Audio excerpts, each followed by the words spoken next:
everyone, Roger here. If you love real travel, the kind with good stories, practical tips, and no fluff, you're in the right place. Let's hit the road. What if I told you there's a completely free outdoor museum in Seattle where world-class sculptures worth millions sit on open lawns facing Elliott Bay? No ticket, no gate, just you, the art, and one of the most dramatic urban skylines in America. Let me take you through every inch of it. We're at the Olympic Sculpture Park, a 9-acre open-air museum managed by the Seattle Art Museum right on the waterfront. I'm starting near the PACCAR Pavilion, the park's elegant glass and steel welcome center.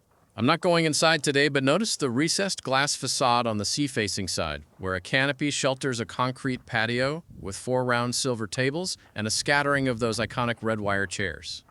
It's casual, it's breezy, it already feels like art before you've even seen a sculpture. Moving forward, a concrete traffic divider splits the path into 2 fine graveled lanes sloping gently downhill. I take the right fork. Almost immediately, the mood shifts. White flowering trees line both sides of the path, their branches arching overhead like a slow-motion welcome. It's midday. The light is sharp, and through the blossoms you can already catch a glimpse of something massive and dark red sitting low in the sunken garden to the right. Thick, curved, maroon-colored plates. They don't look decorative. They look like something geological, like the earth cracked open and bled steel.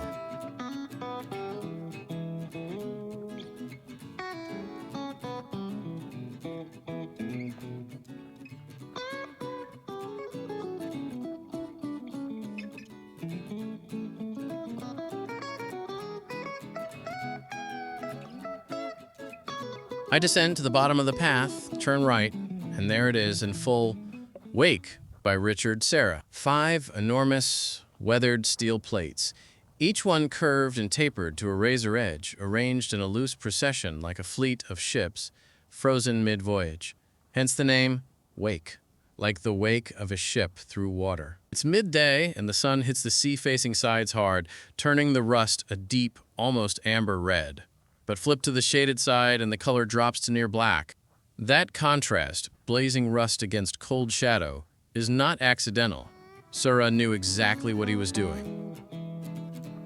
I step back out, walk the full perimeter, and try to frame the scale on camera.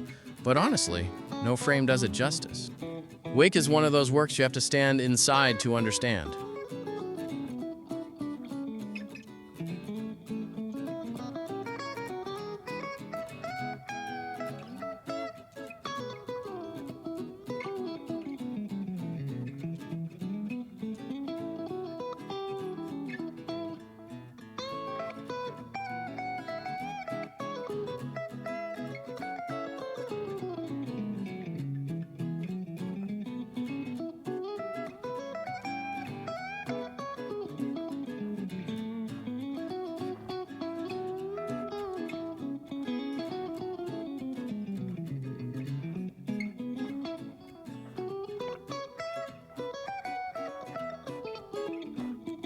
I walk into it. Between the plates, the path narrows, the steel walls rise above your head, and suddenly you feel very small, very human.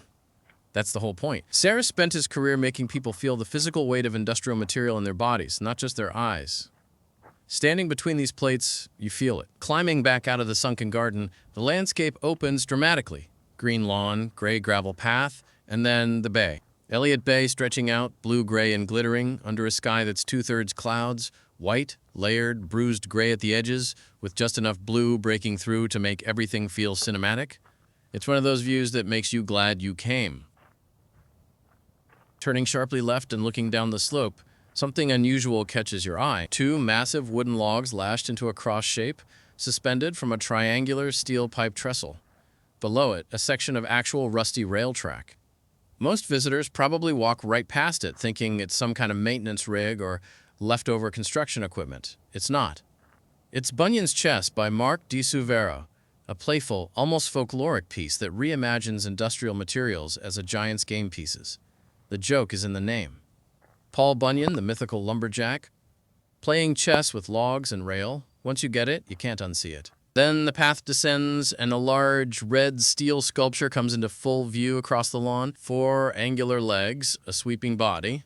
It reads like a massive bird of prey mid-landing or a creature from a Jurassic era. This is The Eagle by Alexander Calder. Yes, that Calder, the inventor of the mobile, and it is one of the most joyful, large-scale sculptures I've encountered outdoors anywhere. The scale alone is something, but it's the setting that makes it extraordinary. That vivid, oxidized red against the green lawn, with Seattle's downtown skyline filling the background, and a theater of white clouds rolling overhead.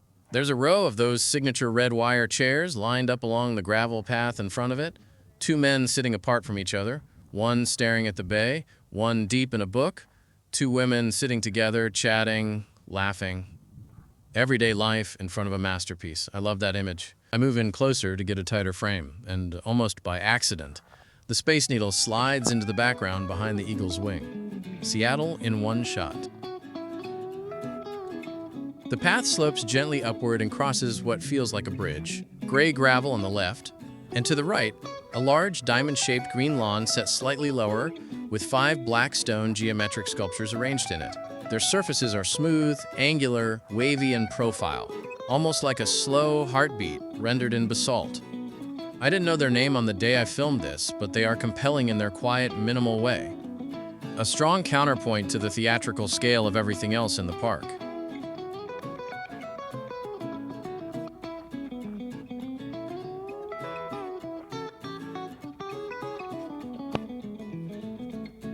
At the end of the bridge section, a flight of stairs leads down to the corner of Broad Street and Alaskan Way. From the landing, I film the view down to Pier 70 and catch the back profile of Echo by John Plensa, a large, hollow white resin figure of a kneeling child, head tilted back, face to the sky. Serene, enormous, quietly surreal against the urban waterfront.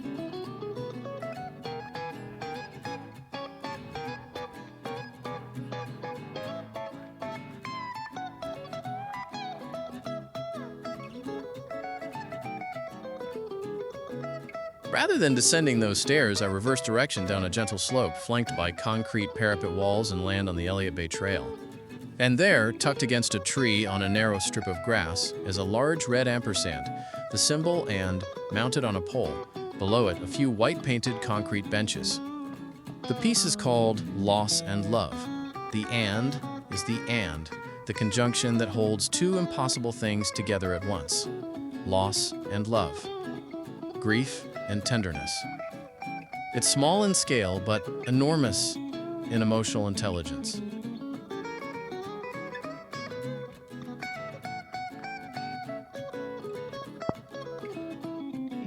The trail is alive. Sun out. People jogging, cycling, walking dogs, sitting on benches with their faces turned to the light.